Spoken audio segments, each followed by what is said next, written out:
한 절씩 교독하였습니다. 그러므로 형제들아 너희가 할 것은 이 사람을 힘입어 죄 사함을 너희에게 전하는 이것이며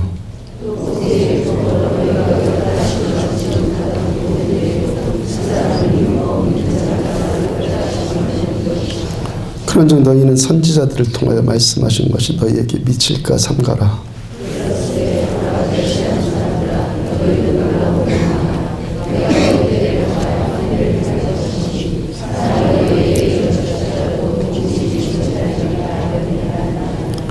그들이 나갈새 사람들이 청하되 다음 안식일에도 이 말씀을 하라 하더라.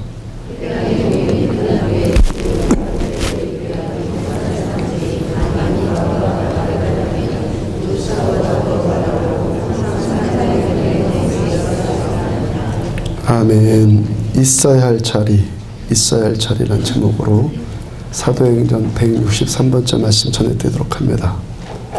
종교적으로 따져봐서 전도하다 보면은 여러 종류의 종교인들 전도하다 보면은 종교인들 만나지 않습니까?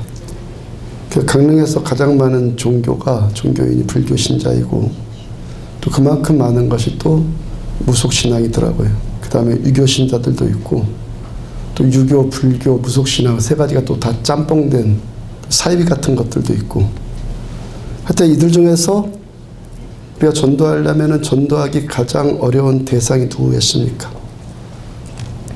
반드시 그렇다는 건 아니고 보편적인 저의 경험인데 지금까지 아무것도 안 믿어본 사람, 소위 무신론자를 전도하는 일이 가장 어려워요. 불교신자, 무속신앙 오히려 쉬워요. 우리 하나님 더 세다는 것만 가르쳐주면 돼요. 근데 이 무신론자는 정말 어려워요. 아니면은 뭘 믿어도 대충 믿는 사람. 그 어떤 기독교 신자가 있는데 이 사람이 불교로 개종한다고 해서 만약에 대충 믿은 사람이었다면 거기 가서도 대충 믿을 가능성이 아주 농후하다는 거예요. 교회에서 교회로 옮기는 그것도 마찬가지예요. 여기서 열심히 믿었던 사람이 저기 가서도 열심히고 여기서 그저 그렇게 믿으면 저기 가서도 그저 그럽니다. 하여튼 대충 믿는 사람, 아무것도 안 믿는 사람, 이 사람이 가장 어려운 대상이더라는 거예요. 여러분, 아무것도 안 믿는 사람이 세상에 존재합니까? 항상 이 공산주의자들을 무신론자라고 하는데 공산주의자들이 아무것도 안 믿는 자들입니까? 이들도요, 공산주의라는 이데올로기를 믿어, 이데올로기. 이데올로기가 뭐죠? 자기 신념, 자기 이념, 자기 신조. 이게 이데올로기 아니에요? 어떤 사람이든지 누구에게든지 다 어떤 사람들이 자기가 믿는 신이 존재한다는 거예요. 그 믿음의 대상이 어떤 초월적인 절대적인 존재는 아닐지라도 자신이 섬기는 정도에 따라서, 내가 섬긴 정도에 따라서 이념도 신이 되더라는 거예요. 그러니까 결국에 어떤 사람이 예수 믿는 것이 가장 어렵다. 우리 가운데서도 신앙이 쉽게 잘 안 들어가는 것, 어떤 유라는 거예요? 왜 어떤 사람이 전도도 잘 안 되고 교회 다닌다고 할지라도 살아계신 하나님을 깊이 만나는 그 은혜의 이 세계, 영적인 깊은 세계를 경험하지 못하면서 그저 그렇게 교회 다닌다는 겁니까? 왜 그저 그렇게 믿은 사람은 저기 가서도 그저 그렇게 믿습니까? 세계적으로 유명한 정신과 의사인 칼 메닝거 박사가 자기가 지금껏 붙든 탁월한 분이거든, 정신 분야로. 그 정신 분석학의 핵심을 한 문장으로 결론 지었어요. 정신 치유의 핵심을 한 문장으로. 태도가 사실보다 더 중요하다. 태도가 사실보다 더 중요하다. 내가 건강하게 살고 싶다, 행복하게 살고 싶다. 그 비결이 어디에 있다는 겁니까? 나의 태도에 달려 있다는 거예요. 그러니까 많은 사람이 사실이 좀 바뀌면, 세상이 바뀌면, 환경이 바뀌면, 돈이 생기면, 만나는 사람을 바꾸면 그러지 않습니까? 근데 돈이 있고 없다는 사실, 저 사람은 이렇고 저렇다는 사실, 세상이 어떻다는 사실에 의해서, 이 사실에 의해서 나의 삶이 바뀌는 것 아니라 이 사실에 직면하고 있는 나의 태도, 이 사실에 반응하는 나의 태도에 의해서 우리들의 삶의 수준, 내가 살아가는 수준이 달라진다는 거예요. 세상 100번 달라져도요, 내가 달라지지 않으면은 아무것도 달라질 것 없는 거예요. 그러니까 나는 나를 믿고 삽니다. 내 신조가 가장 중요합니다. 나의 이념이, 내가 붙드는 이 신념이 가장 중요합니다. 이 사람이 달라질 것 거의 없다는 거예요. 전도 열심히 한 우리 교회 성도님이 지난주, 어제가 아니라 지난주 토요일에 저에게 문자를 하나 보낸 거 있어요. 목사님, 내일 말씀 준비하시는데 죄송합니다. 다름이 아니고요, 지난번에 만나셨던 그분 말인데요, 그 이후로 자주는 아니고 좋은 글귀도 보내드리고 주보도 갖다 드리고 과일도 좀 챙겨드리고 그러던 중에 내일 같이 예배 드렸으면 해서 오늘 문자 또 드렸는데 이렇게 답장이 왔어요. 답장이 이렇게 왔어요. 제가 어떻게 하는 것이 맞는지 잘 모르겠어서요. 그 전도 대상자의 답장을 보니까, 감사합니다. 전 쉬려고요. 하느님과 저 사이에 누가 끼어드는 게 싫네요. 죄송해요. 간간히 기도는 드리고 있습니다. 제가 답변해 드리기로 우리 성도님께, 전도하다 보면 그런 일 참 많이 겪습니다. 사람이 그만큼 자아가 강하다는 것이고요. 그나마 그분은 점잖게 표현하는 분인데 점잖거나 거칠거나 점잖거나 본질은 같습니다. 그래서 우리들은 감사하는 겁니다. 우리에게는 믿음, 이 믿음이 선물로 임했기 때문입니다. 사람의 교만, 사람의 자아가 결코 만만한 것 아니니까 실망하지 마시고요. 성도님께 전도의 은사 분명히 있는 건 맞고요. 이제 그분은 하나님께 맡겨드리고 다른 생명에게 또 복음 전합시다. 전도하는 거 포기하자는 것 아니죠. 효율적으로 하자는 것이죠. 효율적. 가장 어려운 전도 대상자가 누구냐면 자아가 강한 사람. 거기다가 힘 뺄 것 아니라 그 에너지 갖고, 그죠? 될 곳에 집중하자. 이것 아니겠어요? 예수님도 안 받아들이면 발에 먼지를 떨어버리고 가라고 그랬잖아요. 그러니까 이분이 하나님과 자기 사이에 누가 끼어드는 것이 싫다. 그러면서 또 나는 간간히 또 기도는 드린다. 근데 지금 이 사람이 지금 누구를 믿고 있는 거죠? 누구를 믿고 있어요? 하나님이라는 단어만 있는 것 뿐이지 자기 신념 믿고 사는 사람이죠. 물론 그 사람도 하나님께 택한 사람이라면 시간도 좀 걸릴 것이고 더 많은 일들 그 사람이 경험할 것 필요하겠지만 하여튼 하나님 택한 사람이라면 믿게 되겠죠. 역사가인 아놀드 토인비가 그의 저서 역사 연구에서 그렇게 말했어요. 그리스건 로마건 다 수천 수백 년의 영화를 누릴 줄 알았는데 그렇게 잘 나가던 나라들이 하루아침에 무너지더라. 잘 나가던 나라들이 수천 수백 년의 영화를 누릴 줄 알았던 그 나라들이 하루아침에 무너지더라. 그 무너지는 역사를 자세히 연구해 보면은 천재지변도 아니고 외부적인 침략도 아니었다. 교만과 안일함 때문이었다. 교만, 이 교만함 때문에 나라도 망하고 개인도 망하고 인간도 망하고 궁극적으로 교회도 망하고 하나님의 사람들도 이 교만 때문에 망하더라는 거예요. 토인비가 그분의 평생의 역사 연구 업적으로 한 나라 한 개인의 흥망성쇠는 교만이냐 겸손이냐, 겸손이냐 교만이냐, 이 태도의 문제에 달려있다는 거예요. 칼 메닝거도 그랬죠. 태도에 달려있다고.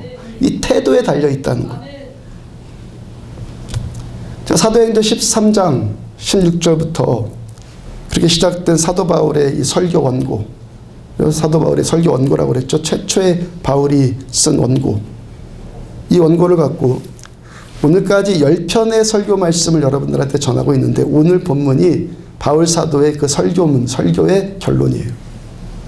오늘 보면 38절 보면은 그러므로 형제들아 너희가 알 것은 이 사람을 힘입어 죄사함을 너희에게 전하는 이것이며 그러므로 하죠. 그러므로 전할 것 다 전했다. 이제 마지막으로 전할 것 다 전했는데 이제 딱 한 말 전하겠다. 앞에 내용 다 정리하면서 마지막으로 사도 바울께서 마지막으로 말하고 싶은 것, 꼭 이건 하나는 기억해줬으면 좋겠다 하는 그 말씀이 뭐예요? 너희가 알 것은, 너희가 알아라. 뭘 알아라? 이 사람을 힘입어. 이 사람을 힘입어 죄사함을 너희에게 전하는 이것을 알아라. 너로 인해서, 나로 인해서 죄사함 받고 내가 뭘 잘해서 의롭다 되고 내가 구원받는 것이고 내가 신앙생활 잘하고 그런 것 아니라 이 사람 예수를 힘입어서 예수로 인해서 너희들 죄사함 받은 것을 알아라. 그다음 39절 또 모세의 율법으로 너희가 의롭다 하심을 얻지 못하던 모든 일에도 이제는 뭐예요? 죄사함뿐만 아니라 모든 일에도 이 사람을 힘입어 예수를 힘입어 믿는 자마다 의롭다 하심을 얻는 이것이라. 지금까지 이들이 붙들었던 것, 이 유대인들이 붙들었던 것이 뭡니까? 율법이고 그 율법 잘 지켜갖고 내가 의롭다 하심을 얻고 내가 좀 괜찮은 자로 평가받고 내가 구원받고 내가 신앙생활 잘하고 이들이 지금껏 그렇게 생활했죠. 다 뭐예요? 율법주의가 뭐예요? 다 내가 한다는 거예요. 내가 한다는 거. 이에 반해서 사도 바울께서 마지막으로 이건 꼭 기억해라 하면서 권면하는 것이 뭐예요? 이 사람을 힘입어. 아멘. 예수님께서 마태복음 24장 15절에서 계속 이 말씀 전하죠. 멸망에 가증한 것들이 거룩한 곳에 선다. 곧 교회를, 이 멸망에 가증한 것들이 이 교회를 장악하게 될 것인데 이것이 말세다. 말세는 뭐라고? 멸망에 가증한 것들이 교회를 장악한다. 이것이 말세인데 그 멸망에 가증한 것이 뭐라고 계속 여러분들에 전해드리죠. 사도 바울이 지금 마지막에 전하고 있는 이것, 율법주의. 이 율법주의의 뿌리가 뭐라는 거예요? 내 자아, 자기 인념, 자기 이념, 자기 의, 자기 신념, 자기 신조, 이것에 붙들리게 만드는 교만. 자, 여기까지 목회해온 경험으로 말씀 깨달은 것 가운데 하나가 교회가 뭐냐? 교회에 대해서 한 가지 정의해 드린 것이 있죠. 교회는, 신앙은 사람이 뭘 좀 잘해서 되는 곳이 아니라 하나님이 여기에서 하나님의 일을 나타내는 곳, 여기가 교회예요. 율법주의는 뭐죠? 내가 좀 잘해서, 좀 더 가미돼서 내가 좀 잘하는 자로 사람에게 인정받아서 내가 어떻게 해보고, 이게 율법주의거든요. 사도 바울께서 그러므로 형제들아, 마지막으로 결론으로 뭘 권면합니까? 너희가 알아라. 너희가 알 것은 이 사람을 힘입어 죄사함을 얻고 이 사람을 힘입어서 우리가 모든 것에 의롭다 하심을 얻는 것이지 사람이 잘난 어떤 것으로 뭐가 되는 것 아니다 라고 말씀을 하시는 거예요. 왜 어떤 사람이 멸망에 가증한 것에 붙들리고 율법주의에 붙들려서 말세의 전형적인 신자의 모습을 나타냅니까? 율법주의에 붙들려서 하나님을 깊이 만나는 것 없이 그냥 프로그램만 진행하고 종교적인 습관만 빠져있고, 이게 다 뭐예요? 멸망에 가증한 것에 붙들려 있는 상태거든요. 왜 이런 상태가 나타난다는 겁니까? 교만. 왜 어떤 사람이 지금 나의 현재의 삶 가운데 일하시는 현실적인 하나님, 우리의 현재 이 삶 가운데 역사하시는 성령 하나님은 모르고 그저 종교생활이나 하고 예배 순서나 따라하고 그런 피상적인 신앙생활을 하게 된다는 겁니까? 교만. 안 믿는 사람이 전도 안 되게 만드는 것, 믿지 못하게 만드는 것도 교만. 그리고 믿는 사람의 믿음을 성장하지 못하게 만드는 것도 교만. 결국에 그 사람의 믿음을 피상적으로 만들어서 멸망에 가증한 것에 망하게 만들어버리는 것이 교만. 역사도, 사람도, 나라도, 신앙도, 교회도 그 어떤 것도 망하는 것 같지 않게 하면서 망하게 만드는 것이 교만이에요. 망하지 않게 하면서 라는 말에 집중하세요. 사람이 뭘 어떻게 잘했다.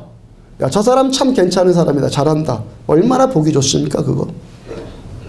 그렇게 잘해 보이는 것이 망하는 것으로 저걸 망하는 것이다라고 감지할 수 있는 분별력 가진 사람 굉장히 드물어요. 굉장히 드물어요. 그래서요, 율법주의에 붙들리면요, 자기부터 속고 남도 잘 속이는 거예요. 제가 지금 늘 말씀드리죠. 사람이 열심히 한다? 그것 자체를 가지고 사람이 잘한다 그것 자체 갖고 뭐라고 하는 것 전혀 아니죠. 잘하고 열심히 하는 것으로 고상하게 포장되어 있는 것, 망하는 것 같지 않게 망하게 만드는 그 안에, 그 포장되어 있는 것 안에 교묘하게 도사리고 있는 교만을 지금 말하는 거예요. 우리 안에 있는 이 교만이 우리들의 믿음을 대적하는 가장 깊고 보편적인 원수거든요. 원수. 아까 원수는 그 바로 마귀는 뭐 귀신 쫓아낸다고 해서 마귀야 어쩌고저쩌고 그게 아니라 가장 큰 원수는요. 내 안에 있는 교만이 원수예요. 아멘. 이런 말씀 전하면 고개 푹 숙이든지 귀를 막든지 풀이 죽든지 하는 사람이 있어요. 겉으로 그런다는 게 아니라 속으로 그렇다는 것이죠. 속으로 그냥 고개를 푹 숙여버리든지 귀를 막아버리든지 풀이 팍 죽어버리든지 이렇게 하는 것을 뭐라고 하냐면은 대적한다고 그래요. 대적. 그 설교하는 목사의 그 멱살을 붙잡고 삿대질하고 그렇게만 한다고 해서 대적이 아니에요. 창세기 26장 12절 이하를 보면은 이삭, 아브라함의 아들 이삭이 우물을 파요. 팔레스타인 땅에서 우물 파고 샘 근원을 차단했다는 건 뭐와 똑같은 얘기입니까? 생명과 직결된 일이죠. 부요함의 상징이에요. 우물을 발견했다는 것은 부자의 상징이에요. 근데 블레셋 사람들이 그 이삭이 부자 되는 것을 시기한단 말이에요. 그래서 우물을 흙으로 메꿔버려요. 온갖 우물들, 쓰레기들로 그 우물을 메꿔버린다고요. 이삭이 그래서 그 땅을 떠나서 그랄 땅으로 가서 또 우물을 팠는데 그 우물 파는 모습에 대해서 성경이 말씀하신 것이 있습니다. 창세기 26장 18절을 보면은 그 아버지 아브라함 때 팠던 우물들을 다시 팠으니 아브라함이 판 우물을 다시 파는 거예요. 여러분 생명의 물, 우리한테 부요함을 주는 거, 우리한테 생명 주는 물은 어디를 파야 나오는 거예요? 아버지 아브라함이 팠던 우물을 다시 파는 거예요. 우리 조상들이 팠던 그 우물을 다시 파야 되는 거예요. 1907년 부흥이 일어났던 그때 그 부흥의 시절 그때를 다시 파는 거예요. 뭔가 새로운 것을 파는 것이 아닙니다. 우리 조상 아브라함이 팠던 우물을 다시 파들어가는 거예요. 우리들의 살리는 생명의 물, 저 여러분들을 부욕해 주신 우리의 삶을 하나님은요. 우리의 삶을 너무너무 축복해 주기를 원하시거든요. 축복해 주길 원하신다는. 그래서 축복해 줄 자를 찾으세요. 그런데 이 축복받은 이 생명의 물은 어떻게 받는다고? 우리가 처음으로 돌아가는 거예요. 복음으로 돌아가고 십자가로 돌아가고 회개로 돌아가고 은혜로 돌아가고 직선적인 하나님의 말씀으로 돌아가고 하나님 자체로 돌아가고 그것밖에 없는 겁니다. 그럴 때 우리가 생명을 만나는 것이고 부욕해 되는 거예요. 그런데 블레셋 족속들이 그랄 땅의 이방인들이 그 일을 또 계속 방해해요. 그다음 창세기 26장 21절 보면은 또 다른 우물을 팠더니 그들이 또 다툼으로 그 이름을 신나라 하였으며 신나, 히브리어 신나. 그러니까 아브라함이 팠던 우물을 팠더니 그랄 족속들이 와서 또 시비를 걸고 또 다툼을 일으켜요. 그러니까 우리들의 생수의 근원이 뭐죠? 물 파면 나온 우물 파면 나온 생수의 근원이 뭐죠? 하나님의 말씀이죠. 그러니까 지금 이 족속들, 이방 족속들이 와서 무슨 시비를 거는 거예요? 하나님의 말씀에 시비 거는 거죠. 하나님의 말씀에 시비를 걸고 우물을 막듯이 자기 귀를 막아버리고 고개를 푹 숙여버려요. 그 모습을 보면서 이삭이 그 우물에 이름을 짓는데, 우물에다가 이름을 짓는데 신나라고 지어요. 신나. 신나가 히브리어로 시트나인데 거기서 유래된 단어가 뭔 단어가 비슷합니까? 사탄. 내가 말씀에 귀를 막는다? 내가 듣고 싶은 말만 듣는다? 그런 행위들을 여러분들은 나의 어떤 처지나 나의 어떤 감성이나 나의 어떤 정서적인 측면이나 그런 것만으로 받아들이면은 영적인 세계에 눈이 닫혀 있는 사람이요. 영적인 측면으로 볼 수 있는 눈이 열리라고요. 누가 막으니까 마귀 사탄이 신나가 마귀 사탄이 하나님의 말씀을 막아버리니까 말씀이 막혀버리고 말씀을 골라먹는 내가 듣고 싶은 이야기만 들으려고 한다는 거예요. 누가 어떤 사람이 자기 중심적인 교만에 붙들리니까 내가 원하는 소리만 들으려고 한다는 거예요. 예레미야 2장 13절을 보면은 내 백성이 두 가지 악을 행하였나니, 남들이야, 이방인들이 아니야, 내 백성, 이 안에 있는 우리가 두 가지 악을 행하였나니 그들이 생수의 근원인 나를 버린 것과 스스로 웅덩이를 판 것인데, 그 웅덩이는 그 물을 가두지 못할, 생명의 그 물을 가두지 못할 터진 웅덩이니라. 하나님의 백성들이 행하는 두 가지 악이, 하나는 생수의 근원 대신 하나님을 버렸다. 그 다음에 스스로로 자기가 웅덩이를 판 건데, 두 가지는 동격이에요. 스스로 웅덩이를 팠다는 것과 하나님을 버렸다는 것이 같다는 겁니다. 내가 듣고 싶은 말 들으려고 내가 판 웅덩이, 내가 파내려 나간 웅덩이 다 어떻다는 겁니까? 아무것도 담을 수 없는 터진 웅덩이라는 거예요. 내가 듣고 골라 들었던 그것도 담겨지는 게 아니에요. 그것도 안 남겨져요. 터졌어요. 그러므로 우리가 하나님의 말씀의 우물을 막고 터진 웅덩이를 파게 만드는 그런 쓰레기 같은 그 흙, 메꾸는 그 흙, 오물들, 쓰레기 같은 자아들, 교만들, 그것들 다 파내버리고, 다 우리 안에서 파내버리고 생수의 근원이신 예수의 생명수 샘물인 말씀을 받아 먹는 자들이 되어야 한다는 거예요. 그래야 거기에 생명이 들어가고 하나님의 부요가 들어가는 거예요. 어떤 사람이 너무 자기 필요에 민감하고 너무 자기 감정에 민감해서 주로 기도를 해도 이것 주세요, 저것 주세요. 내 감정이 지금 이래요. 기분 나빠요, 기분 좋아요. 이렇게 필요해요, 저렇게 필요해요. 여러분, 이런 경우가 있지 않아요. 이제 신앙생활 시작해갖고 아무것도 모르는 초신자를 놓고 제가 뭐라고 하는 것 아니에요. 그런 필요 또 구하지 말아라, 그 말도 전혀 아니에요. 주로 그것만 있다는 거예요. 10년이 신앙생활하던 늘 자기. 기도생활 하는 분들, 오랫동안 내가 기도했다고 생각하는 분들, 여러분들 주로 무엇을 위해서 기도하는지 한번 생각을 한번 해보세요. 하나님 나라의 영적인 원리, 하나님 나라의 영적인 세계를 깨달은 사람은, 하나님의 마음이 임한 사람은 주로 많은 시간을 목사를 위해서 기도해요. 목사를 위해서 억지로 기도해 주십시오 하고 여러분들한테 기도를 구걸하는 것 전혀 아니에요. 목사를 위한 기도가 나온다는 거예요. 나온다. 살아계신 하나님께로부터 임한 깨달음을, 은혜를 받은 사람, 하나님이 깨닫게 해주신 사람, 하나님이 터치해 주시는 사람은, 하나님의 마음을 아는 사람은 저절로 목사를 위한 기도가 나온다는 거예요. 하나님께서 목사만 사랑하셔서 여러분들이 다 저를 위해서 기도하라, 이거 전혀 아니에요. 여러분들을 사랑하셔서 목사를 위해서 기도할 마음을 주시는 거예요. 여러분들 사랑하셔서. 그러니까 내가 어떤 자인지 보고 내 기도하는 모습을 보고 여러분들 깨달으라는 거예요. 깨달아서 나가 죽으라는 건 아니고, 헛 우물 팠던 거 그만 파고 진짜 우물 파라는 거예요. 마태복음 4장 4절을 보면은 예수께서 대답하 이르시되 기록되었으되 사람이 떡으로만 살 것이 아니요 하나님의 입으로 나오는 모든 말씀으로 살 것이라. 하나님의 사람이 먹고 마시는 것, 먹고 사는 것은 뭘 먹고 살아요? 말씀 먹고 살아요. 디모데전서 3장 15절 후반부를 보면은 이 집은 살아계신 하나님의 교회요 진리의 기둥과 터니라. 여기 이 집은 살아계신 하나님의 교회이다. 이 집은 하나님의 교회이다. 그리고 이 교회를 바치고 있는 기둥, 이 교회를 바치고 있는 터는 진리, 곧 하나님의 말씀이에요.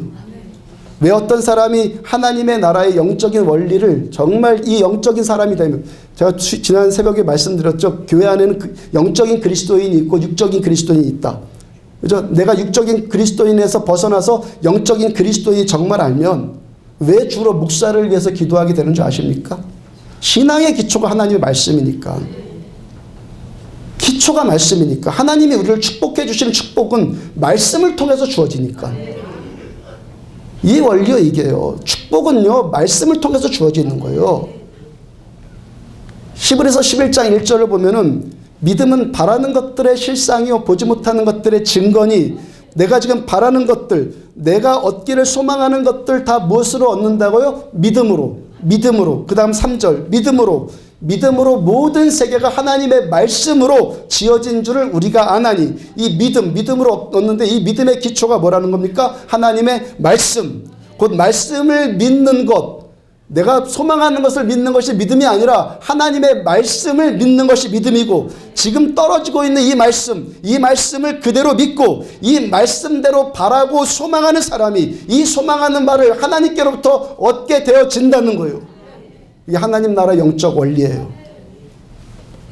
그러므로 여러분들이 어떤 필요를 위해서 기도하고 어떤 문제, 어떤 아픔, 그런 것들로부터 치유받기를 원한다, 축복받기를 원한다, 다 무엇으로 임한다는 겁니까, 여러분들? 말씀이요.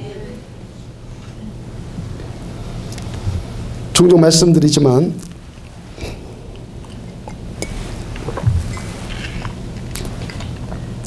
종교생활하는 가치가 100가지 정도 한번 있다고 생각을 해봐요. 말씀, 기도, 전도, 교제, 섬김, 구제, 봉사, 수고, 한 가지 한 가지 구체적으로 따져보면 최소한 30가지 이상의 가치가 있어요. 이 30가지 이상의 가치들 가운데서 가장 탁월한 가치, 가장 높은, 가장 우선순위의 가치가 뭐라고 여러분들한테 가르쳐 드렸죠? 가장 높은 가치, 가장 우선순위 뭐라고 가르쳐 드렸죠? 주일날 이 시간에 드리는 예배. 어떤 예배? 주일날 이 시간에 드리는 예배. 그럼 창세기 1장에서 하나님께서 5일 동안 천지 만물을 다 창조하셨죠. 5일 동안.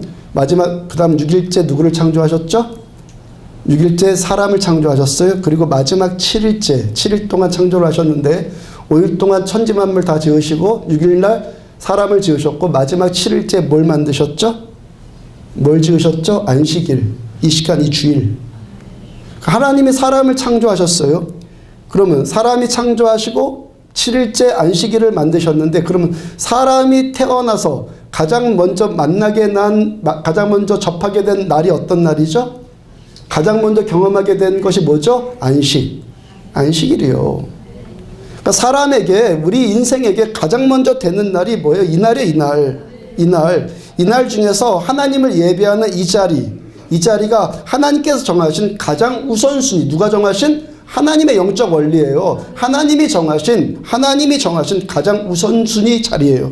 그리고 이 예배 시간에 모든 것들이 다 중요한데 그 중에 핵심이 뭐예요? 지금 전해드리고 있는 이 말씀 시간 아니에요. 계란으로 생각해봐요. 계란 흰자가 있어요. 안식일. 계란 껍데기가 있어요. 안식일. 계란 흰자가 있어. 그 안에. 그게 뭐예요? 예배. 그 안에 또 계란 노른자가 있어. 그게 뭐예요? 하나님의 말씀. 설교하는 이 시간.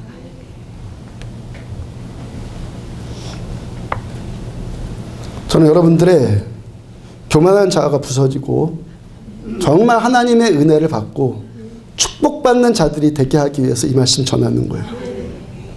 여러분들의 귀가 열려서, 막힌 귀가 열려서, 귀가 막혀갖고 심판당하는 자들 되지 말고 귀가 열려서 하나님의 축복받는 자들이 되라고요.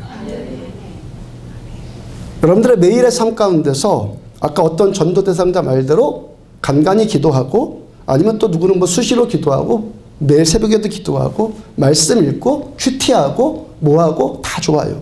다 필요하고, 꼭 필요합니다. 다 좋은 거예요. 또 좋은 책을 내가 읽었다, CTS를 들었다, 극동방송을 듣는다, 다 좋고 중요하고 다 필요한 거예요. 근데 가장 필요하고 가장 중요한 것은 여러분이 뭘 했다가 아니라 지금 하나님이 하고 계시는 이것, 지금 하나님이 주고 계시는 이 말씀의 시간, 이게 가장 중요하다는 거예요. 신앙생활의 핵심은 내가 뭔가를 한다가 아니에요. 하나님이 나에게 뭔가를 하신다. 내가 깨닫는다가 아니라 깨닫게 하신다. 하나님께서 우리들한테 원하시는 태도가 뭐예요? 이 태도예요. 내가 좋은 내용을 안다, 내가 많이 안다, 내가 깊이 깨달음이 있다가 아니라 지금, 그 이전 건 아무것도 아니고 지금 나에게 하나님이 말씀하여 주신다.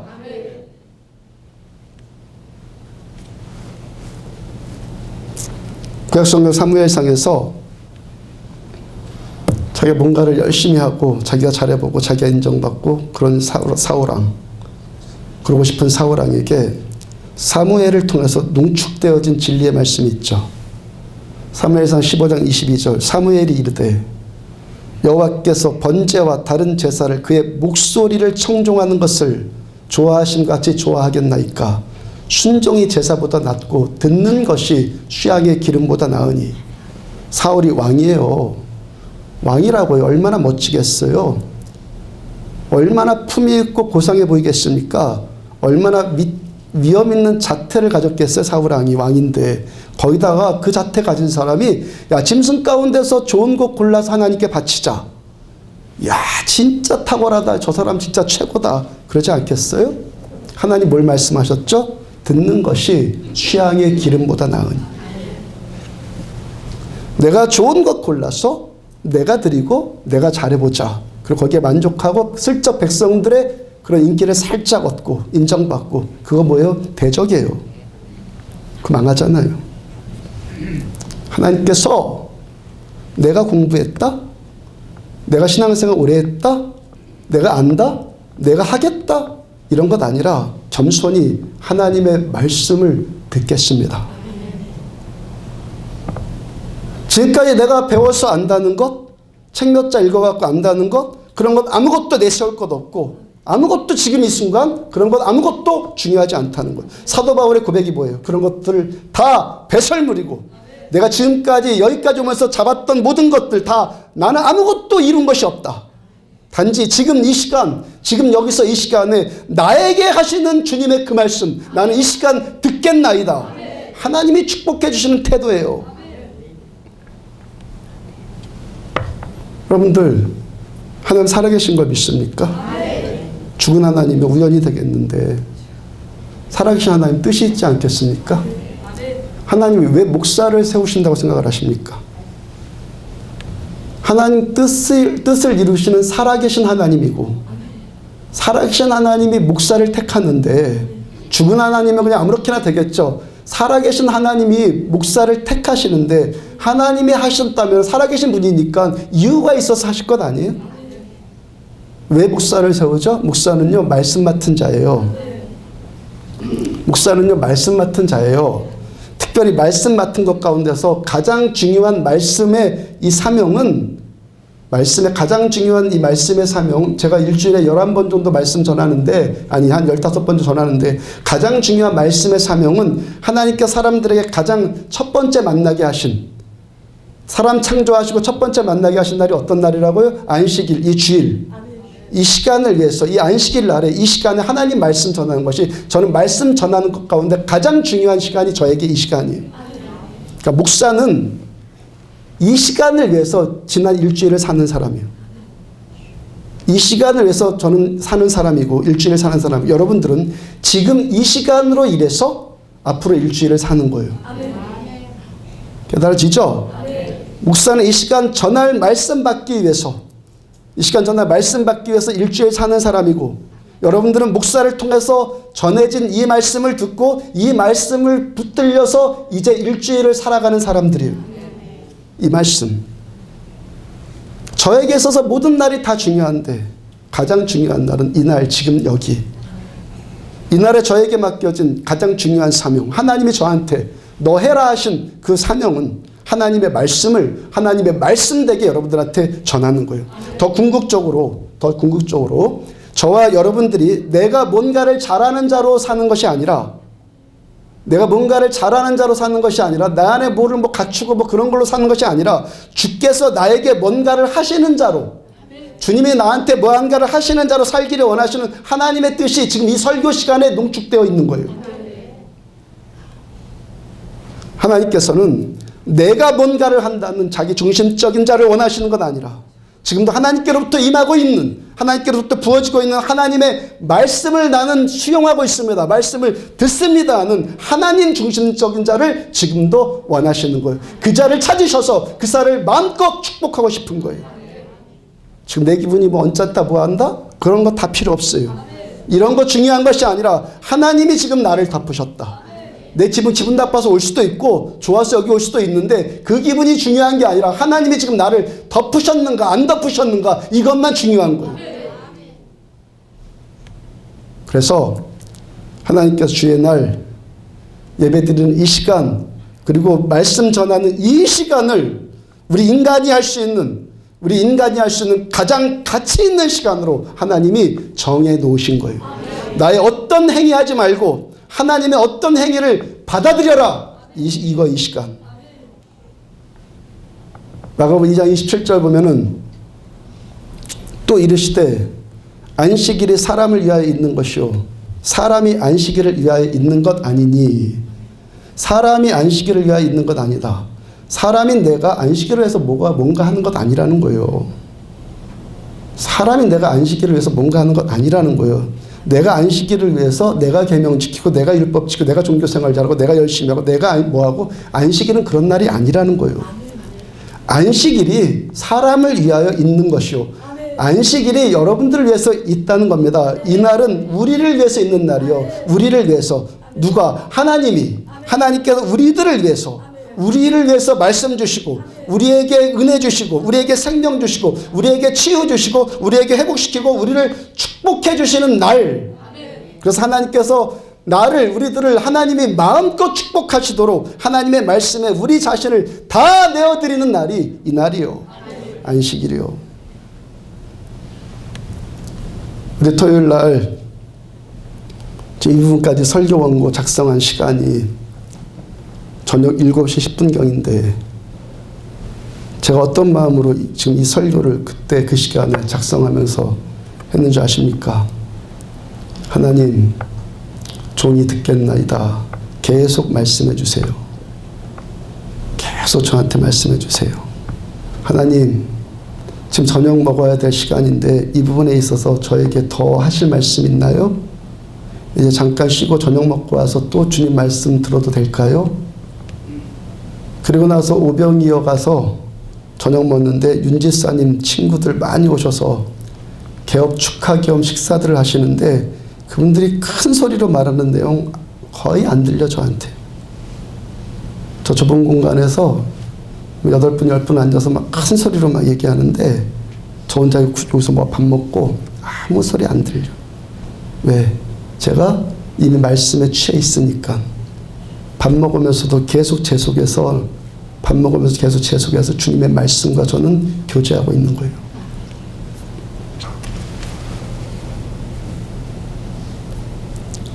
우리가 언제부터인가 금요 심야 기도회 때부터 금요 심야 기도회 때마다 함께 통성으로 부르짖어 기도하는 것 가운데 하나가 뭐죠? 심야 예배 때 참석하는 분들 함께 통성으로 부르짖어 기도하는 것 가운데 하나가 뭐죠? 하나님, 주의 종이 주일날 전할 말씀을 내일 토요일날 주세요. 그 기도했잖아요. 기도하면 응답받아야 될 것 아니에요? 그렇게 기도했고 응답되어서 지금 말씀이 전해지고 있으면 이 말씀 하나님의 말씀으로 들어야 되는 것 아니에요? 그거 당연한 것 아니에요?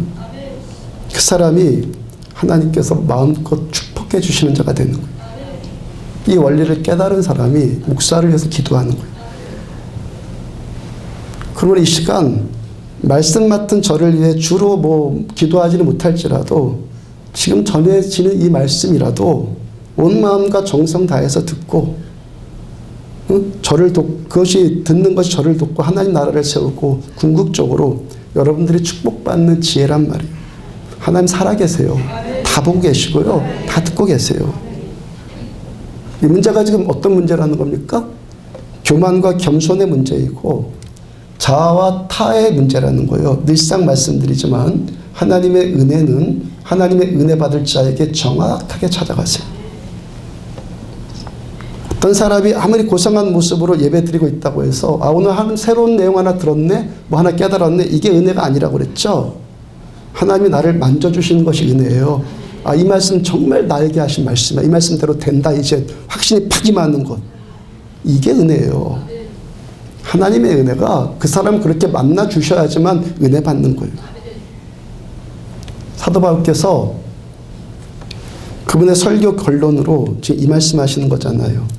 40절 보면은 그런즉 너희는 선지자들을 통하여 말씀하신 것이 너희에게 미칠까 삼가라. 사도 바울께서 구약의 하박국서 1장 5절의 말씀을 인용하시는 건데 뭔가 미칠까 너희들 조심해라 삼가해라 그 말이잖아요. 41절 일러스되 보라 멸시하는 사람들아 멸시하는 자들아 너희는 놀라고 멸망하라. 내가 너희 때를 당하여 한 일을 행할 것이니 사람이 너희에게 일러줄지라도 도무지 믿지 못할 일이라 하였느니라 하니라. 지금 사도 바울께서 자신의 설교 결론에서 지금 심각하게 듣는 자들에게 회개 메시지를 지금 마지막으로 전하는데 멸시하는 자들아 어떤 자들 보고 말하는 거예요? 지금껏 바울이 전하고 있는 이 말씀 또 전에 선지자를 통해서 전해드린 이 말씀을 멸시하는 자들아.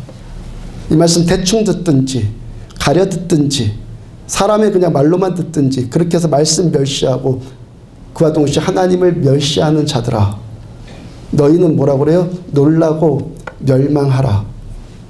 어떤 사람이 멸망하는 인생이 되어서 놀라게 된다?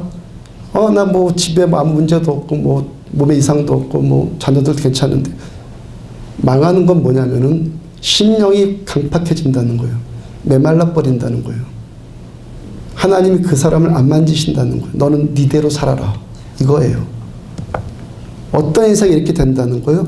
내가 너희 때를 당하여 한 일을 행할 것이니 사람이 너희에게 알려줄지라도 즉 목사가 여러분들한테 알려줄지라도 도무지 믿지 못할 일이다 하였느니라.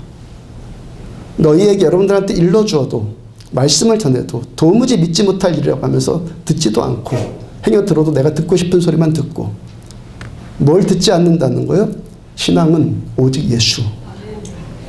오직 예수. 예수를 위한 오직 예수 중심. 근데 거기에 살짝 자기를 힘입고 살짝 자기를 위하고 자기 중심적인 율법적인 교만이 거기 살짝 가미되어서 자기가 듣고 싶은 것만 듣고 사람한테 존중받으려고 하고 그러고 있다는 거예요. 마태복음 13장 13절을 보면은 그러므로 내가 그들에게 비유로 말하기는 그들이 보아도 보지 못하며 들어도 듣지 못하며 깨닫지 못함이니라. 누구한테 이렇게 하신다는 거예요?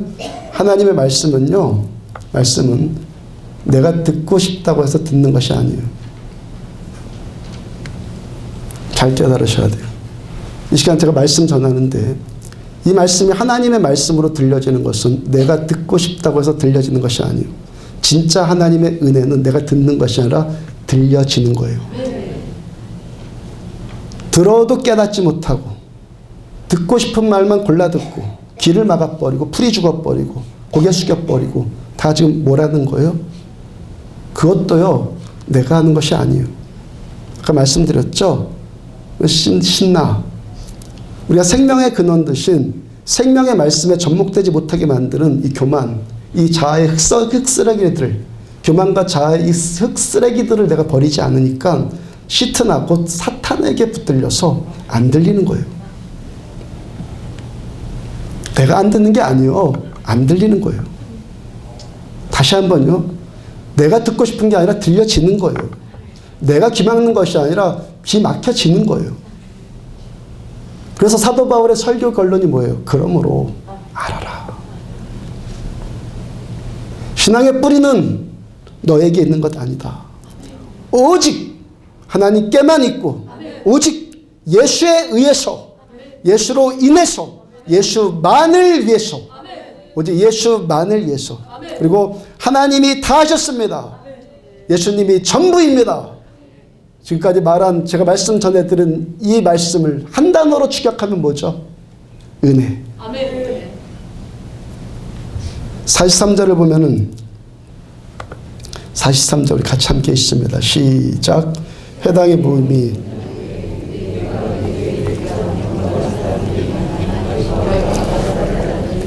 두 사도가 더불어 말하고 항상 하나님의 은혜 가운데 있으라 권하니라.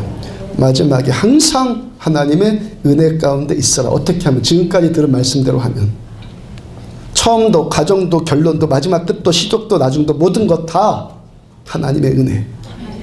하나님 하셨고 지금도 하나님 하고 계시고 하나님 계속 하실 것이란 이것이 은혜이고 이게 신앙이고 이게 기독교 전부예요. 전부.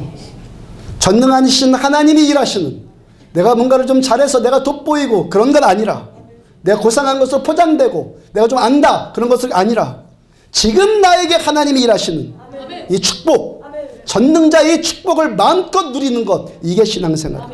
그런 인생 되라는 거예요. 42절 보면은 그들이 나갈새 사람들이 청하되 다음 안식일에도 이 말씀을 하라. 참 행복한 순간이죠. 지금 사도 바울의 설교를 듣고 있는 BCD 안디옥에 있는 사람들, 바울이 지금 전한 이 말씀을 통해서 어떻게 됐다는 거 다 은혜 받았다는 것이죠. 지금 바울과 이들이 만난 것, BCD 안디옥 그 회당 안에 있는 사람들과 사도 바울이 지금 만난 것이 사람이 원해서 이렇게 된 겁니까? 아니 우연이 되었습니까? 오늘 본문으로부터 17년 전에 다메섹 도상에서 사도행전 9장의 다메섹 도상에서 주님께서 바울을 만나주시지 않았다면, 주님이 바울을 장악하지 않았다면 어떻게 되었겠습니까? 그렇게 해서 예수 만난 바울이 뜨거운 열정에 붙들려서 다메섹과 예루살렘에 가서 막 복음을 전하죠. 근데 그때 거기에 있었던 유대교인들이 바울을 잡아 죽이려고 하지 않았다면, 그래서 바울이 예루살렘에서 목회를 계속했다면 오늘 본문에 이 일이 이루어졌겠습니까? 바울이 예루살렘에서 그렇게 도망쳐서 자기 고향 다소로 다시 갔고, 거기서 13년 동안 고향에서 할 일 없이 머무는 그 세월이 있었고, 그러던 중에 시리아의 안디옥, BCD 안디옥의 시리아의 안디옥에 안디옥 교회가 세워지지 않았다면 이 일이 되었겠습니까? 그다음에 안디옥 교회에서 바울을 안디옥 교회 담임 목사로 청빙하지 않았다면 이 일이 되었겠습니까? 안디옥 교회에서 그 다음에 바울과 바나바를 선교사로 파송하지 않았다면 이 일이 되었겠습니까? 바울이 버가에서 말라리아라는 그 풍토병에 걸리지 않아서 안 걸렸고 거기서 마음껏 복음을 전하게 됐다면, 그래서 험산중령 타우르스 산맥까지 넘어서 이 비시디아 안디옥까지 오지 않았다면 지금 이 사람들이 바울을 통해서 은혜를 받고 복음을 들을 수 있었겠습니까? 선교학을 전공하는 신학자들이 바울의 선교 전략, 바울의 전도 전략을 연구하다가 마지막으로 하는 말이 있어요. 바울의 선교 전략이 뭐냐? 연구하다가 마지막으로 하는 말이, 사도 바울의 선교 전략은 아무런 전략도 없다는 것이 전략이다. 이 시대가 많은 교회들이 전략도 많고 무슨 마스터 플랜 세우고 이것저것 프로그램도 다양하고, 사도 바울께는 일체 아무런 전략도 없어요. 그의 전략이 뭐예요? 그저 성령님이 말씀 주시고, 그저 성령님이 감동 주시고, 그저 성령님이 은혜 주시는 대로 따라갔을 뿐이고, 바울은 하나님께서 마음껏 일하시는 통로로 쓰임받은 것 뿐이에요. 그래서 은혜에 관한 말씀, 은혜에 관한 설교를 제가 하면은 제가 꼭 전하는 사도 바울의 고백이 뭐죠? 고린도전서 15장 10절. 그러나 내가 나된 것은 하나님의 은혜로 된 것이니 내게 주신 그의 은혜가 헛되지 아니하여 내가 모든 사도보다 더 많이 수고하였으나 내가 한 것이 아니요 오직 나와 함께 하신 하나님의 은혜로다. 내가 누구보다 더 많이 수고했지만 이 수고한 것도 내가 한 것 아니라 오직 나와 함께 하신 하나님의 은혜 때문에 했다. 하나님의 은혜가 모든 것의 시작이고 과정이고 결론. 새가 힘차게 창공나는 것, 먼저 하늘이라는 공간이 있어야 되고, 이 공간 안에 공기가 있어야 되잖아요. 공간도 없고 공기도 없는데 새가 아무리 날개짓 한다고 해서 뭔 소용이 있어 보여요. 배가 힘차게 물살 가르면서 나가는 것도 그 배를 떠받쳐주는 부력이라는 물의 힘이 있기 때문에 되는 것 아니에요. 아무리 터보 엔진 달았다고, 가솔린 기름 가득 채웠다고, 선장이나 기관사가 능숙하다고, 아무리 그럴지라도 부력이 없으면, 떠받쳐주는 부력이 없으면 뭔 소용이 있어요. 모든 것이 은혜가 먼저예요. 기도가 먼저일 것 같습니까? 은혜가 먼저일 것 같습니까? 은혜가 먼저예요. 아무리 기도해도 받을 은혜가 없으면 뭔 소용이에요. 어떤 사람 내가 기도했다고 교만 떠는데, 기도한다는 것도요, 하나님이 은혜 주셔야지만 되는 거예요. 기도하는 것도 하나님이 은혜 주셔야 기도가 된다고요. 회개가 먼저일 것 같습니까? 은혜가 먼저일 것 같습니까? 은혜가 먼저예요. 제가 회개해라 말씀 전하지만 이것도요, 은혜가 임한 사람이 회개가 할 수 있는 거예요. 이 시간 하나님의 말씀 들리는 것도 내가 듣기 때문에 듣는 것이 아니라 은혜가 임했기 때문에 하나님의 말씀으로 들려오는 겁니다. 은혜가 있으니까 여러분들이 수고하는 모든 수고가 의미가 있는 거예요. 우리를 무조건적인 사랑으로 구원해 주신, 무조건적인 사랑으로 구원해 주신 하나님의 그 은혜, 그 은혜가 먼저 있고 나서 내 땀 흘림도 통하는 것이고 나의 노력도 통하는 거예요. 사도행전 13장 37절을 보면은 지난주에 봤던 하나님께서 살리신 이는 썩음을 당하지 아니하였나니, 예수님께서 썩음 당하지 않으신 것처럼 예수 믿는 우리들도 영원히 썩음 당하지 않습니다. 하나님의 은혜가 없어서 몇십 년 살다가 썩어버릴 인생이면은 이런저런 노력이나 수고가 이게 다 뭔 소용이 있겠어요. 하나님의 은혜가 없으면 지구상의 그 어떤 가장 더럽고 악한 것보다 더 악한, 더 더럽고 더 넘사나고 뭐라고 표현할 수 없을 만큼 악한 지옥에 떨어질 인생들 뿐인데, 하나님의 은혜 없으면 이 땅에서 몇 년, 몇십 년 아둥바둥 산다는 것이 뭐가 의미가 있어요. 제가 지난 세월호 사건 처음 터졌을 때 제가 뭐라고 그랬습니까?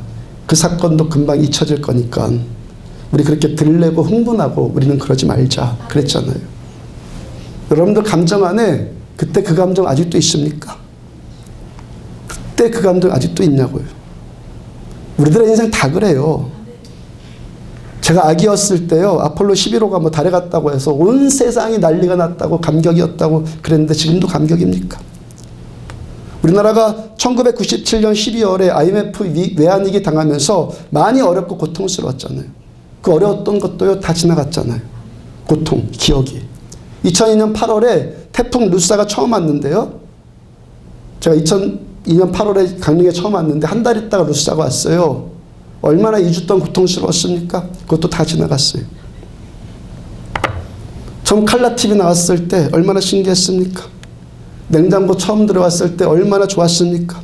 전화기 처음 집에 놨을 때 막 여기저기 아무데나 막 전화번호 막 눌러대고 그러지 않았어요? 신기해서. 그런 시간 다 지나갔잖아요. 흥분, 고통 다 썩을 것들이에요. 다 썩을 것들. 예수님의 은혜가 우리를 택해 주시고 은혜가 구원해 주셔서 은혜 때문에 우리가 오늘도 영혼을 소망하고 기대하는 썩지 않는 인생 되었다는 것. 이것보다 위대한 감사가 있어요. 하나님의 은혜가 우리들을 구원하셨기 때문에 지금 우리가 살고 있는 이 모든 일들이 허무하지 않고 의미가 있는 거예요. 하나님의 은혜가 있기 때문에. 그러므로 오직 영광 받으실 분은 하나님 한 분밖에 없어요. 남이 칭찬해주면 그것도 침묵하고 이것도 아니고 저것도 아니고 슬쩍 넘어가고, 진심으로 우리의 영광의 대상은 주님 한 분밖에 없습니다. 지난 화요일날 희민이 성도님 시부께서 이독하시다고 저에게 영접기도 부탁한다고 전가받았다 했잖아요. 화요일날 교육자회 모임이 있어서 오전과 낮 시간은 목사님도 만나 교제했고 저녁 먹고 병원에 가게 되었어요. 희민이 성도님의 남편은 성도님과 둘이 부부가 교대해서 일보로 갔고, 그리고 병원에 희민이 성도님과 시어머니 그리고 저와 그 구역 집사님들 두 분이 그 자리에 있었어요. 병실에 도착하니까 그 아버님이 일그러진 얼굴과 너무너무 그 저주스럽고 고통스러운 그 얼굴로 그 아주 가쁜 숨을 내쉬고 있었어요. 어머니와 한두 마디 제가 나누고 아버님의 머리에 손 얹고 기도하다가 시민인 성도께 직접적으로 지금 어디가 아파서 병원에 왔죠? 제가 물어봤어요. 간경화라고 대답을 해요. 그리고 다시 이제는 배에다 손을 얹었어요. 시간이 제가 손 얹고 기도할 때, 안수할 때에 비해서 꽤 시간이 흐를 만큼 손을 얹고 있었어요. 보통 손을 제가 오래 얹는다는 것은 아무런 영적인 느낌이 없어서 은혜가 임할 때까지 기다리느라고 시간 오래 걸릴 수도 있고, 또 한 가지는 은혜가 임하니까 좋아서 그래서 계속 얹을 때가 있는데 그때는 후자의 경우였어요. 은혜가 임해요. 제가 매우 의아했거든요. 이분이 지금껏 교회라고는 다녀본 적이 한 번도 없어요. 복음 들어본 적도 없어요. 지금 복음 전에서 말씀을 알아들을 것도 아닌 혼수 상태이고, 그것도 그런데 거기에 하나님의 은혜가 거기에 임하더라는 거예요. 제가 의아해지기 시작했어요. 그러니까 제가 한참 손을 얹고 있으니까 갑자기 피를 통해요. 피를 토하는데 검붉고 바싹 마른 피, 죽은 피가 입에서 나와요. 하나님께서 지금 뭔가를 하고 계신다는 마음이 들어서 제가 놀라거나 당황하지 않았고 계속 손을 얹고 있는데 두 번째 또 피를 토하고 같은 피를 세 번째까지 그렇게 피를 토했어요. 그러고 나서 그 죽음의 저주에 붙들려서 일그러졌던 그 얼굴에 평안이 임하고 숨도 편하게 쉬기 시작해요. 자, 그분 귀에다 대고 시편 23편을 낭독하기 시작했어요. 여호와는 나의 목자이시니 내게 부족함이 없으리로다. 그가 나를 푸른 풀밭에 누이시며 쉴 만한 물가로 인도하시는도다. 내 영혼을 소생시키시고 자기 이름을 위하여 의의 길로 인도하시는도다. 내가 사망의 음침한 골짜기로 다닐지라도 해를 두려워하지 않을 것은 주께서 나와 함께 하심이라. 주의 지팡이와 막대기가 나를 안위하시나이다. 주께서 여호와는 주께서 내 원수의 목전에 내게 상을 차려주시고 기름을 내 머리에 부으셨으니 내 잔이 넘치나이다. 내 평생의 선하심과 인자하심이 반드시 나를 따르리니 내가 여호와의 집에 영원히 거하리로다. 마지막 그 부분 여호와의 집에 영원히 거하리로다. 감동이 되어서 3번 연속 반복해서 들려드는데 숨소리가 안 들려요. 목 옆에 맥을 짚어보니까 안 뛰어요. 그렇게 이분이 하나님의 부르심을 받아갔는데 그 병실에 있던 우리들 모두에게 평강이 임하고 감격이 임하고 기쁨이 임하고 감사가 임해요. 이분이 그전에도 한두 번 그런 일이 있어서 돌아가실 것 같다, 또 괜찮아졌다 그렇게 하시다가 이번에도 그런가 하고 두 부부가 그렇게 서로 교대하고 남편이 일보러 간 건데 그날 그렇게 빨리 임종할 것이라고 생각한 사람이 아무도 없었어요. 제가 가고 나서 제가 병실에 도착하고 한 15분 사이에 일이 벌어졌는데 제가 확신 드는 것이 뭐냐면 저분이 꼭 나를 기다린 것 같다는 확신이 들어요. 그렇게 지금까지 몇 번 돌아가시려다가 말다가 하신 것이 꼭 제가 올 때까지 제가 안아서 다시 살고 꼭 저를 기다리셨다는 마음이 들더라고요. 정확하게 말하자면 뭐죠? 하나님의 구원의 말씀을 그 영이 하나님의 구원의 말씀을 기다린 거죠. 제 안에 올라오는 영적인 느낌이 밑에 지옥에서는요 한 영혼을 빼앗긴 그 원통함 때문에 통곡 소리가 막 들리는 것 같았고 위에 천국에서 한 영혼이 구원받은 것 같기 때문에 천군 천사의 빵파레가 울려 퍼지는 듯한 그런 느낌이 들었어요. 아, 예수님께서 십자가에 달리셨을 때 우편에 달렸던 그 강도가 즉시로 구원받은 건 맞구나. 그 지식의 말씀이 생생하게 경험된 순간이었어요. 예수님 옆에 달린 강도가 지금까지 예수 믿는 것에 대해서 뭘 했어요? 아무것도 안 했어요. 그 강도가 지금까지 한 것이라고 뭐죠? 강도니까 나쁜 짓밖에 한 것 없는데 마지막 순간에 예수여 당신의 나라에 임하실 때 나를 기억해 주세요 라는 그 말씀 그 한마디에 주님이 그걸 받으시고 구원해 주셨어요. 이걸 뭐라고 하죠? 은혜. 자, 25년 전 어느 날 하나님 부르심 받아서 목사가 되었고 삼척에 오게 되었고 그 다음 강릉에 오게 되었고 우리 교회 개척했고 주님의 교회 솔레움 교회가 안디옥 교회로 통합하게 되었고 제가 언젠가 간증드렸듯이 이 일은 한 번도 제가 계획한 적 없어요. 제 의지로 된 것 아무것도 없어요. 하나님이 감동 주시고 하나님이 주권적으로 인도하셔서 저는 여기에 있는 거예요. 그러던 중에 심윤희 성도님 전도되었고 저 우리 교회 만나게 되었고 오랜 시간은 아니지만 그렇게 하늘나라에 가신 시아버지를 위해서 많이들 기도를 해주셨잖아요. 화요일 날 2가지 이유 때문에 제가 감격했어요. 첫째는 아무 공로 없어도 한 영혼을 구원해 주신 측량할 수 없는 하나님의 이 은혜, 이 은혜를 직접 경험하니까 혼수 상태에 빠져있는 그분이 한 것이라고는 고개 한번 끄덕이지 않았어요. 아무것도 못했어요. 그냥 시편 23편의 말씀을 들은 거예요. 근데 어떻게 목사님 구원받는 줄 알아요? 그런 분 모르겠어요. 그런 분이 있을지 모르겠어요. 여러분들이 하나님도 모르고 믿음도 없는 분이라면 제가 어떻게 설명할 길이 없어요. 그런데 어떻게 하냐면 그 순간 저에게 경험되어진 성령 하나님의 임재로 인한 감동, 평강, 기쁨, 말씀을 향한 확신. 정말 아무런 공로도 없는데, 아무런 공로, 내가 예수 믿는다고 입도 한번 벌리지 않았는데 그 영혼 구원해 주시는, 측량할 수 없는 하나님의 그 은혜, 그 은혜에 제가 감격을 했단 말이에요. 두 번째는 그 구원의 은혜로, 그 구원의 은혜의 통로로 저를 써주신 은혜 때문에, 저를 써주신 은혜. 저 또한 화요일날 저녁에 그분의 영혼이 하늘나라로 들려 올라갈 것이다, 그거 상상도 못했거든요. 그냥 영접 기도만 해드리려고 가벼운 마음으로 병실에 갔거든요. 근데 하나님 저를 오게 하셨고, 저를 통해서 그 영혼을 구원하는 통로 써주신 거죠. 지금까지 목회한 것도 그렇고, 그날 잠깐 수고한 것도 그렇고, 그 수고 내가 한 것 아니라 하나님의 은혜가 주도해서 다 하신 거예요. 모두 다 하나님의 은혜예요. 과거도 은혜이고, 현재 지금도 은혜이고, 앞으로도 은혜입니다. 모두 다 은혜예요. 43절 뒷부분 다시 보면 항상 은혜 가운데 있어라. 성령께서 이 시간에 하나님, 우리를 사랑하신 하나님, 얼마나 사랑하십니까? 축복해주고 싶어서 안달나신 하나님, 그 하나님의 말씀으로 권면하는 것이 뭐죠? 여러분들은 하나님의 은혜 가운데 있으십시오. 처음도 하나님 하신 것이고, 지금도 하나님께서 하시고, 앞으로도 하나님 하실 거예요. 사람이 뭘 좀 잘해서 신앙되는 건 아니고, 그만하자고. 그 쓰레기들 좀 파내자고요.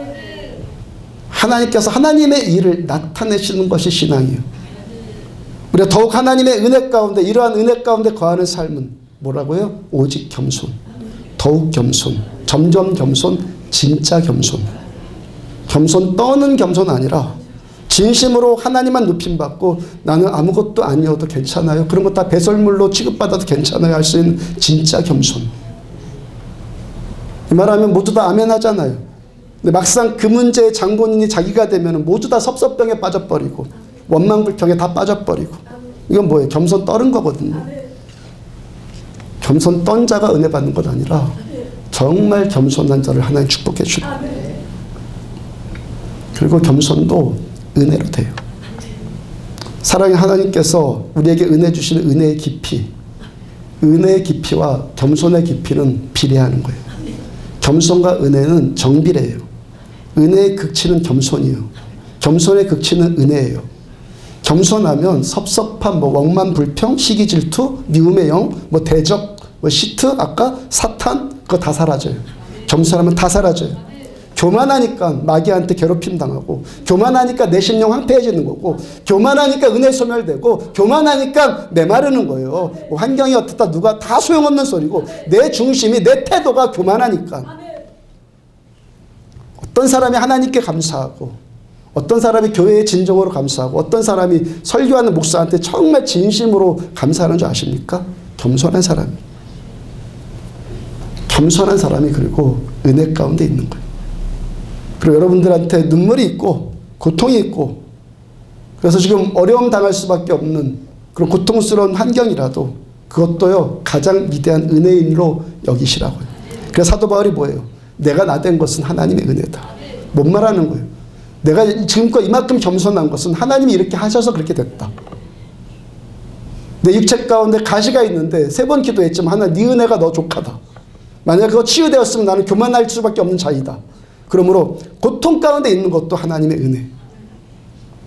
겸손하게 살고 하나님의 축복 마음껏 누리라고 우리를 은혜로 겸손으로 다루어 가시는 거예요. 바울처럼 은혜 받고 겸손하고 은혜 받아서 이런저런 말 다 쓸데없는 소리라니까요. 내 중심이 겸손의 태도가 되면 은혜가 임해요. 끝까지 은혜가 가요. 끝까지 하나님의 은혜, 전능자의 축복 부요함, 생명의 이 축복들 가운데 거하시는 참 믿음의 백성들 되기를 주의 이름으로 축복합니다.